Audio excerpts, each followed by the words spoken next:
Magandang umaga sa ating lahat.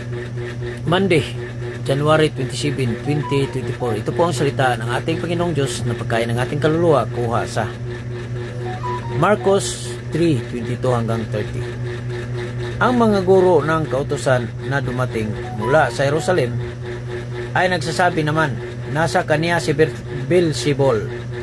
Sa pamamagitan ng pinakapinuno ng mga demonyo ay nagpapalaya siya ng mga demonyo. Pinalapit ni Jesus ang mga tao sa kanya at nangusap sa kanila sa mga talinghaga. Paanong mapapalayas ni Satanas si Satanas kapag ang isang paghahari ay mahati laban sa kanyang sarili? Ang paghaharing iyon ay hindi magkakatayo.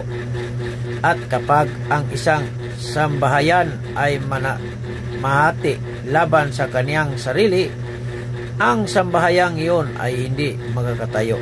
Gayon din, kung si Satanas ay maghimagsik laban sa kaniyang sarili at mahati, hindi siya makatayo, kundi iyon na ang kaniyang wakas.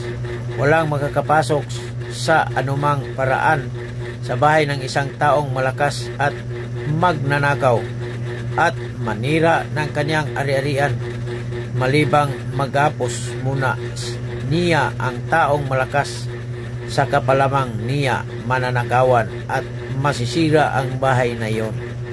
Katotohanan ang sinasabi ko sa inyo, lahat ng kasalanan ay ipapatawad sa mga anak ng tao at ang anuman pamumusong. Ngunit ang sinumang mamumusong laban sa banal na espiritu ay hindi patatawarin kailanman,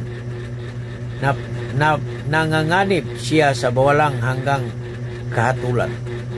Sinabi ito ni Jesus sapagkat sinabi nila mayroon siyang karumal-dumal na espiritu.